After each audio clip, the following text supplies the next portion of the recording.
even if the war, let us say, no, hopefully after 2 weeks may political solution, nakuha ng Iran ang kanilang 10 points agenda or negotiating points binigay sa kanila.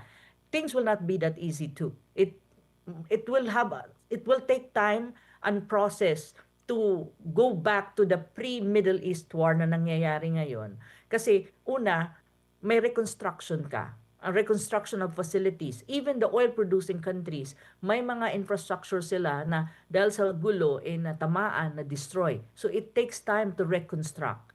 And it also take time, at saka may money involved dyan. So hindi ganun ka rapid ang kung tinatawag mong kumbaga revitalization and recovery. Hindi ganon. So ang Pilipinas hindi dapat maging complacent na kapag sinabi mo may 2 weeks ceasefire at may negotiation na mangyayari, hindi na tayo magsusumikap na ayusin ang energy flow natin at pag-usapan kung ano ang mga dapat gawin para maibsan ang tinatawag mong food inflation sa Pilipinas na nangyayari na nagsushoot up lahat ng prices and even electricity and all of this, basic commodities and basic services. Kasi I don't think it will impact the 2 weeks ceasefire. I don't think it will have a very huge impact in terms of recovery and in terms of going back to the normal situation before because now it's not normal.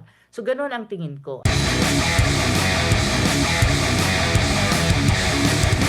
Di natin maintindihan, Prof, ang nasa isip o kung ano ba, kung sincero ba sa lahat ng mga pinagsasabi ang presidente po ng Amerika. Kasi bago itong 2 linggo, meron pang lilipulin yung civilization. May mga ganyang mga May mga ganun pa. termino. Umabot pa nga sa punto na nangwenta siya doon sa Japan, Australia, South Korea na hindi tumulong sa kanya, pero maraming mga sundalo, pero yung mga bansa pala na yun ay nagbabayad din pala. Itong 2 weeks na anong basa niyo po rito? Siyempre, ano ba ang mapapakinabang ng Pilipinas dito or makikinabang ba agad-agad? I think itong 2 weeks na ceasefire na binobroker, I think it's Pakistan brokering the what you call talks, no, political dialogue between Iran and US and Israel side. Kasi ang Israel is part of this. Well, 2 weeks is good and a good time to negotiate and to talk between the two sides. And if you ask me, kung titignan mo ang 10-point agenda ng Iran na gusto nilang mag-agree ang United States and of course of Israel, medyo, to be frank with you, hindi ko sure kung mag-agree ang United States on all those points. But one thing that you have to remember, ang alam ko, Iran also is in a strong position to demand all of these 10. Na kung babasahin mo, for their own survival and protection and to uphold their so-called right to sovereignty. So, andyan nilahat. At saka, may hindi lang Iran dyan ang nakalagay, even Lebanon and Hezbollah and all other allies of Iran. So, medyo kung negotiation ang pag-usapan, medyo madugo yan na negosasyon.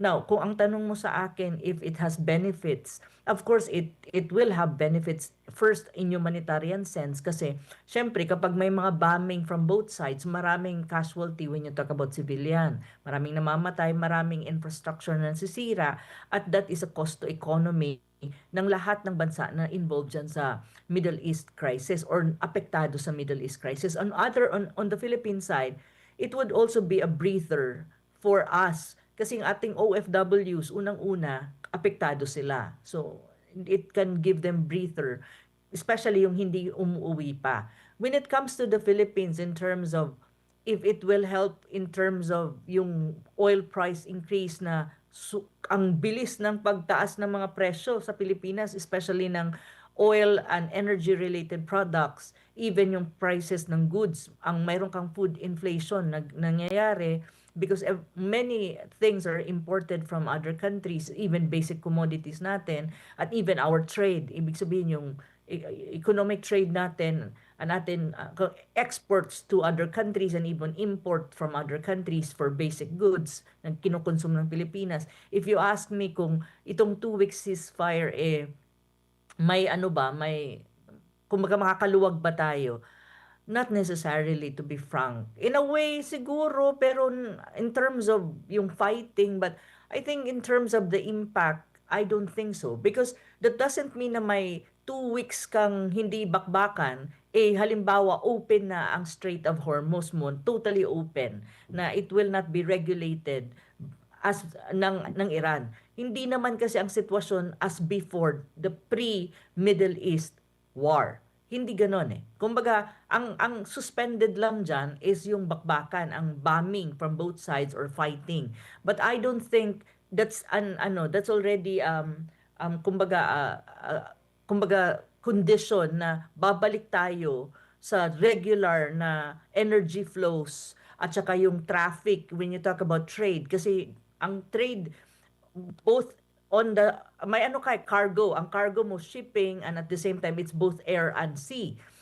So hindi naman ganun, hindi naman ibig sabihin nun babalikan sa normal kasi hindi naman nagkaroon ng kumbaga ng truce or tapos na ang gera.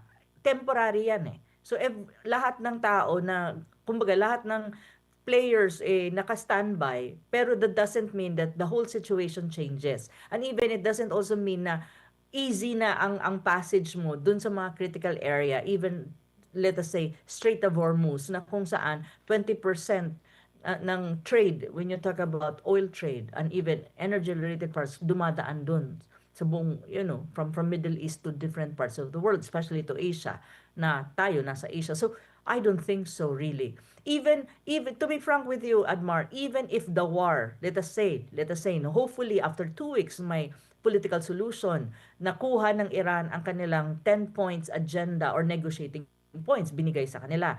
Things will not be that easy too. It will take time and process to go back to the pre-Middle East war na nangyayari ngayon.